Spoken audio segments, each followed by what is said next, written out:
Hello, y'all. It's me, Phoenix. Hi. Alright, I don't have much time to talk because today's topic is a bit lengthy and I don't need this project to be postponed later than it already is. Why? Well, today I'm going to discuss the human geography of Hong Kong as of September 2024, before its eventual assimilation into the People's Republic of China. But first, I need to discuss some history, so y'all have some context about Hong Kong post handover. So, without wasting any more time, here is Hong Kong in a nutshell. Cool. Humans have been chilling in Hong Kong since the Paleolithic period, 35,000 or 32,000 years ago. By the time the Neolithic period occurred, Hong Kong had gained a decent population from the new Austronesian settlers. Hong Kong also experienced a Bronze Age, during which its biggest achievements were rice cultivation and various other tools. So, fast forwarding a bit, in 214 BC, Hong Kong was incorporated into the Qin dynasty, aka China. Hong Kong would later fall to the Nanyue Kingdom, or pre-Vietnam, once the Qin collapsed and fell into a period of chaos. Eventually, Let me guess, it gets taken by another country. yep, this time being the Han Dynasty, which we don't care about. So let me just fast forward real quick. After this, it fell into a cycle of being conquered by other dynasties. Pause. Just a little fact, during the Mongol invasion of the Song dynasty, they temporarily established a court in modern-day Kowloon City. Skipping to the next dynasty, many important people and merchants immigrated to Hong Kong. Who is that? Portugal, who in 1513 established a trading post in Hong Kong named Tamao, but was abandoned after the Portuguese lost to the Ming dynasty in a couple of battles. Now moving ahead a century. Oh look, there's the Ming, losing to the Manchurian-led Qing dynasty. Under the Qing, the locals were expelled and forced to move onto the mainland, making the island virtually a wasteland.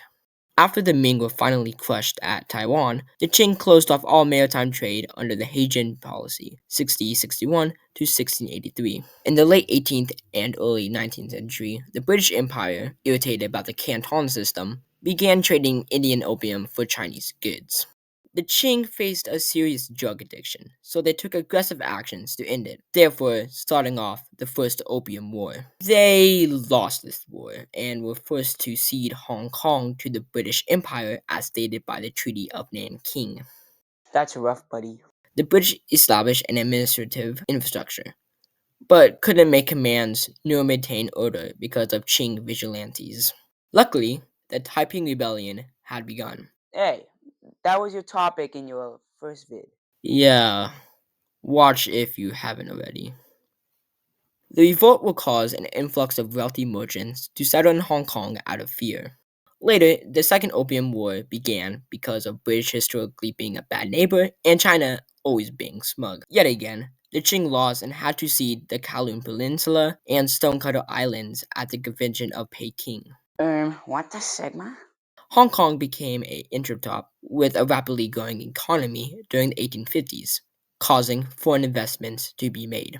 The British used the wealth to purchase a 99-year lease for land surrounding the colony. Various universities and airports began operation, as the colony faced a short period economic downturn from the Canton Hong Kong strikes. We should do something about that. Yeah, I was just about to say yeah. What? Oh, I just said yeah. Yeah. Okay. When the Second Sino-Japanese War broke out, Hong Kong's governor declared it a neutral zone to protect its status as a free port. The colony did take precautions, though, and prepared for a conflict with the Empire of Japan by evacuating all British women and children. On December 8th, 1941, the same day Pearl Harbor happened, remember, time zones, the Empire of Japan invaded Hong Kong. The colony was occupied for 4 years. Well, it was thrown into a military base and, like everywhere else, had many war crimes committed against the Chinese population. The British Empire regained control on August 8, 1945, with the economy and population quickly bouncing back. Meanwhile, the government began implementing reforms that improved the colony. The next couple of decades would see the colony continue to improve in a lot of sectors, and a whole lot of protests riots, sympathizing for either the ROC or CCP. Why is it part of China then? Well, as you may recall, the British Empire, or now the UK, leased a part of the land for 99 years, and China declined a renewal. And since the UK knew that they couldn't defend the colony anymore, they agreed to transfer the colony on the condition that they be allowed to keep the economic and political system for 50 years. This Hong Kong is a collection of islands slash peninsulas located in the Pole Delta, specifically the entrance to the Pole River and the South China Sea. Neighbors are mainland China to the north and Macau across the river to the west. What else? Well, Hong Kong has an area of 1,110.18 square kilometers or 428.64 square miles, with 35 square kilometers or 14 square miles of that being water. The region has a couple of rivers running through it, with the most notable ones being Shan, Lam Suan, and Xingmun rivers. Harbors are located throughout the region. Some even have mangroves built into them. Deep Bay, Hebe Haven, Ho Hawan, Long Harbor, Pui O, Tai Tam Harbor, Turtle Harbor, and Tongshan are a few. Some parts of the Hong Kong coast are rocky, among which Lukang, Keeling, Huawai, and Cape d'Angleterre Marine Reserve are most popular with tourists. While most land in Hong Kong is urban or developed, areas where there isn't are just mountains and hills or grass slash wood slash shrublands. All these geographical features help create many popular tourist sites like the ones previously mentioned. Additionally, Victoria Peak, Epos Bay, Lama Island, Victoria Harbour, and Latano Island are some of the most popular tourist sites in the entire region. Oh, those look pretty. Yeah, they are. You usually see the geographical features made by humans. What? Humans have altered the landscape to an extent, and for this and the rest of the video, we must quickly talk about Hong Kong's districts. Okay, Hong Kong is full of multiple districts.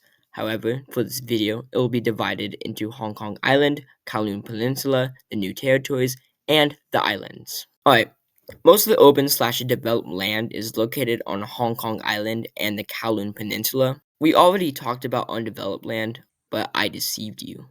For 40% of that land is country parks or nature reserves, and some of that land they reclaimed Dutch style, extending the sea territory to 3 nautical miles. Okay, what are these tourist sites you were yapping about? Sorry, but that's later.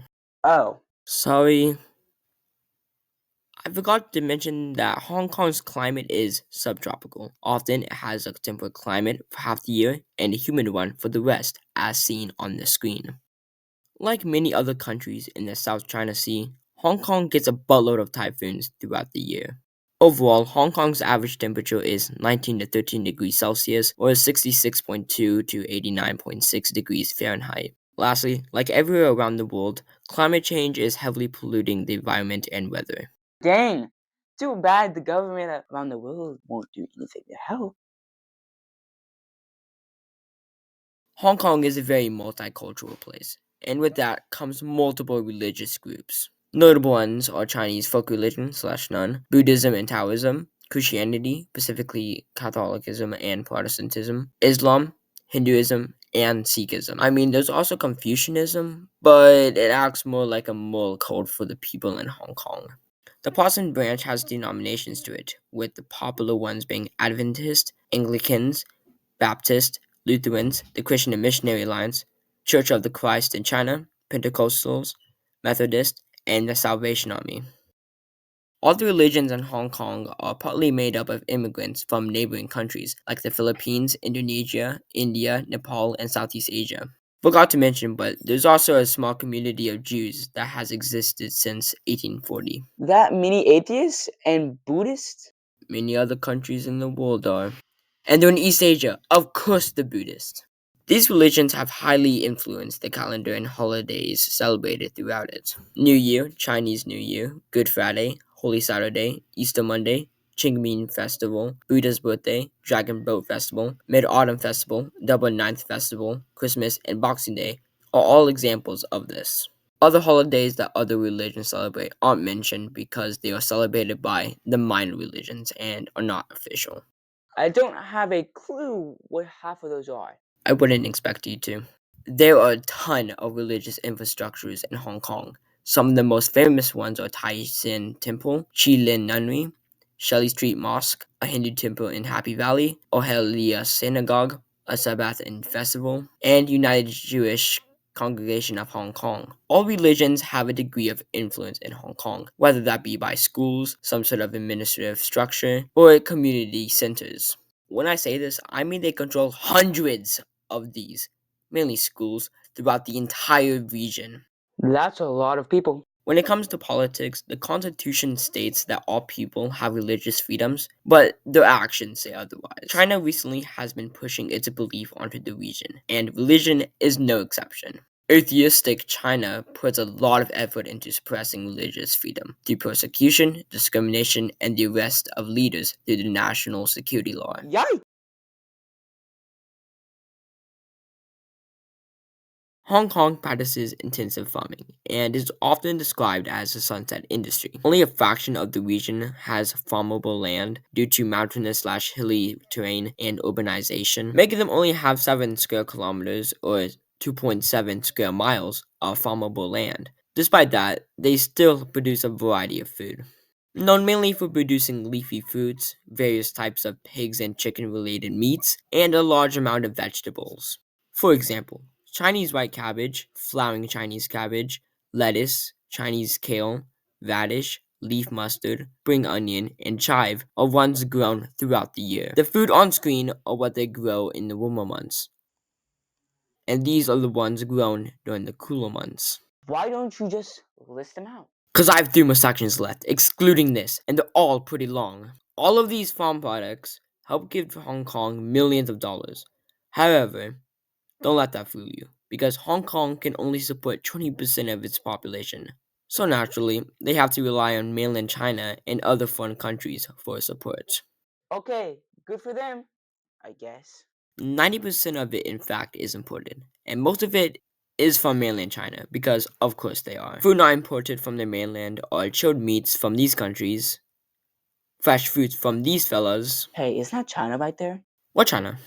Anyway, all these countries together also bring 715 kilograms or 1,576.31 pounds of rice, 2,288 kilograms or 5,044.18 pounds of vegetables, 3,106 heads of pigs, and 30 heads of cattle. No, don't ask me. And 22 kilograms or 48.5 pounds of poultry. Let's move on to the fishing industry. 17% of Hong Kong's annual seafood is from local fisheries, and pond fish farmers produce 2%. A really slim amount, seeing how they have 5,090 vessels in their fishing fleet. Wait, never mind. They produced $2.35 billion in 2023 from 86,600 kilograms or 190,920.32 pounds of fish. Dang! What are they even catching? All they catch are hairtails, threadfin breams, squids, mullets, and sardines. Nothing special. Those fishers who use the 1,129 hectares of ponds in the northwestern areas of the new territories are just caught polyculture. Okay. Just to let you all know, Hong Kong recently has been focusing on making these farms sustainable and environmental friendly. With the new management efforts, deployment of thousands of artificial reefs helps to create diversity, and new agricultural, fishing, and conservation department. This department has helped various industries with tech, has looked for better alternatives for farmers, and found problems in both farming industries. That's just about all for this section. Let's move on to the next one. Okay. Hong Kong has a complex political system, and I wrote too many notes for it. So this is going to be a very oversimplification of it. Hong Kong is under the one country, two systems policy, meaning that it can keep its own government and economic system and be under mainland China's control. So they kept it just the exact way the UK ran it, but a bit more Chinese. How's that? Well, Hong Kong's government is solely built off the ominously named Constitution, the Basic Law. The Constitution divides the government into several branches that are kind of like the US, but not.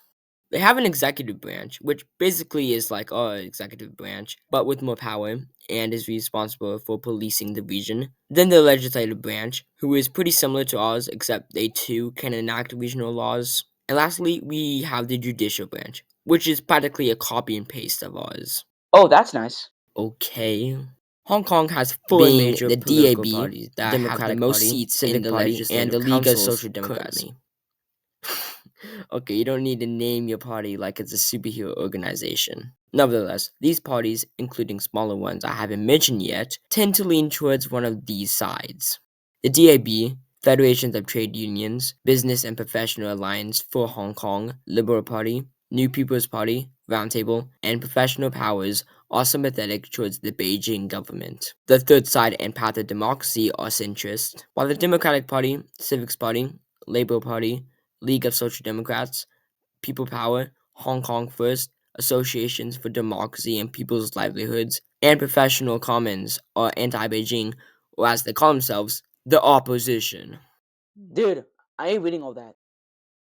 Of course, we couldn't talk about politics without our dear old friend, China, finding some way to sneak into here. This time being their attempt to influence Hong Kong to be a yes sir to whatever law or order they propose, either by restricting people's rights to vote and placing people sympathetic to them in government positions, executive council, or passing multiple laws/orders to strike down anyone they don't like.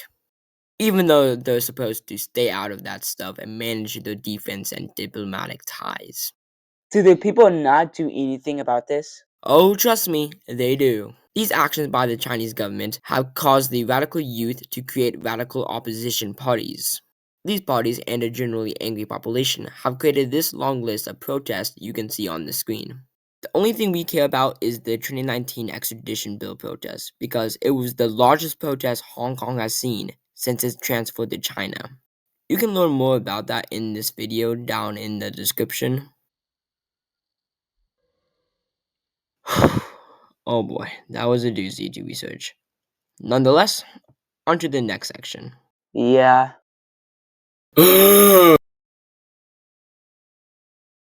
You gotta be kidding me. Hong Kong is built upon a capitalist system, and because it's good at doing that, it has been in many top rankings. For example, it's one of the world's largest financial/commercial centers, 38th largest economy in the world, ranked 4th on the UN Human Development Index, a stock exchange that's 7th largest in the world, 17th most innovative in the Global Innovation Index, and 3rd for Financial Centers Index, often called Silicon Harbor. How? The fact that they are an extremely popular area to visit for tourists and their free market economy probably helps. That and the fact that the largest exporters are mainland China and the US, if y'all couldn't tell, are two of the world's largest economies, and 92.7% of the sector is service, making their GDP $407 billion with an annual growth of 2 to 3% per year, plus a bonus Australian-like living cost. You gotta be kidding me, right? No. What makes it worse is that the currency, the Hong Kong dollar, is worth 13 US cents. And that makes the minimum wage of 37 to 40 Hong Kong dollars look very poor compared to us. Also, they gain revenue from selling and taxing land. Ugh, how much do we have left? One more. Oh shoot, really? Yep. The last section is all about the social aspects of Hong Kong. The region's population is dominated by ethnic Han Chinese, most of whom are Thai Chinese, Tia Chow, and Hakka, and a few other Cantonese people. Small minorities include these groups: Filipinos, Indonesians, and Southeast Asian countries, 8.4% of the population. 260,000 of those are British. The region, despite being a British colony in the past, predominantly speaks Cantonese, 93.7%. But since English is one of the official languages, 58.7% of the population speaks it. Wait a minute. The math ain't math here. Well, people can speak two languages, and in this case, English is just a second language that's used from time to time. Oh. Except the government has been trying to promote Mandarin since the handover. For writing, they mainly use the Cantonese characters, the traditional style, unlike the simplified version that the mainland uses. Hey, I'm running low over here. Can you please fill it? Also, I forgot to mention that there are several minor languages like the Hakka and Rei-2 languages. Huh? Never mind. As stated in the basic law, all genders are equal. Therefore, they both have the same amount of opportunities and rights as the other. When looking at the screen, we'll see a spectacle. That's right, there are more females than males in Hong Kong, with a sex ratio of 913 to 1,000. Females still lag behind men in their economic participation and these other things. Females often aim for higher education programs and often end up choosing arts and humanities, education, health, and social sciences. Thanks. Hey, what about those males? Oh, yeah, I forgot about you guys. Most males enroll in science and engineering/slash technology programs. Men also tend to have a higher labor force participation rate than females. For women, 49.6%, and for males, 66.2%. For obvious reasons, there are more economically inactive women than men because of families. Also, since Hong Kong has an awful income equality, on average, men get paid more than females. That's sexist. Shut up. Life expectancy in Hong Kong is 81.3 years for females and 87.2 years for females, one of the highest in the world. The median age in Hong Kong SAR is 46.8 years. Most deaths are caused by these things, and as we discussed before, Hong Kong has a terrible income equality that has only gotten worse after the handover. Nonetheless, Hong Kongers emphasize the importance of family and minimal amount of conflict. Often, they do this through the participation in hobbies. Oh, okay, so then what's their favorite sport?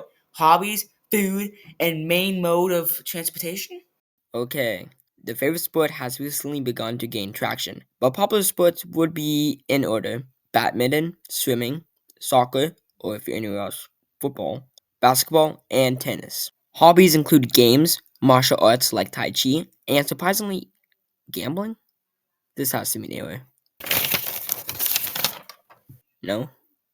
Okay. Food will probably be the Lung Hu Fin, inspired by British and Cantonese cuisine. And to answer that last question, it's the mass transit railways. Mm-hmm.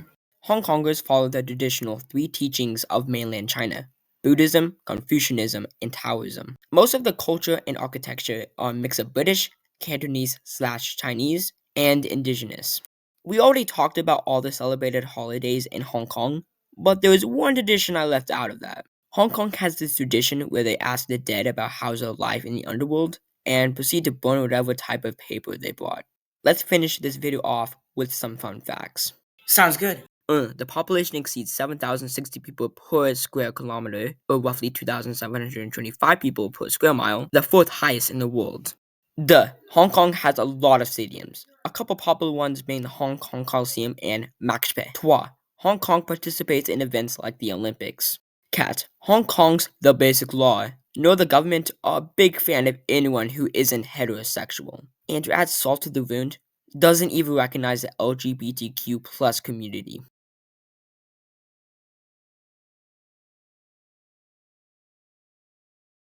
Is that it? Yep. Hey Colton, do you want to go surfing with me? Sure. But what about that? Huh? Oh, just leave it. Okay.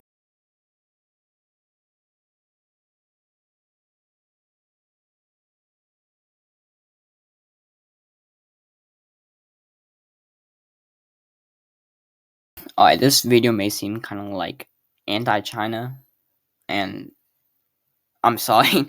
When I made this like a year ago, I was like very anti-China, very anti-communist, and all that shit. Basically, I didn't like China, and this is before I learned about people like Deng Xiaoping, which actually like put China in the right path. He wasn't perfect, but he did do some really good stuff. Until Xi Jinping kind of ruined it all. Not ruined it all. He just kind of like undid all good policies because he's kind of a Mao Zedong. Yeah, kind of like that. Um, Basically, this is mainly G. He's mainly the one that's causing the Hong Kong stuff, and I'm fine with it. I'm a bit more balanced out now. I kind of see both sides. I see what China's getting at, but do I agree with it? Not really. That's all. And also, to address the kind of like elephant in the room. Yeah, I've been gone for like it's been like almost exactly a year now. And I mean, that's kind of for like a good reason. Like, I was going through the thick of it, man. Depression, failing school, mountains of missing homework, burnout. There's a bunch of mental and personal stuff that got in the way. But I'm back. I'm kind of like at peace and balanced myself out a little bit. And it's okay. Hopefully, the schedule's back to normal. I'm not going to make any promises, but I'm hoping next video will be like the beginning of 2026 or near the end of 2025. Sometime around then, hopefully. But school might get in the way, so no promises.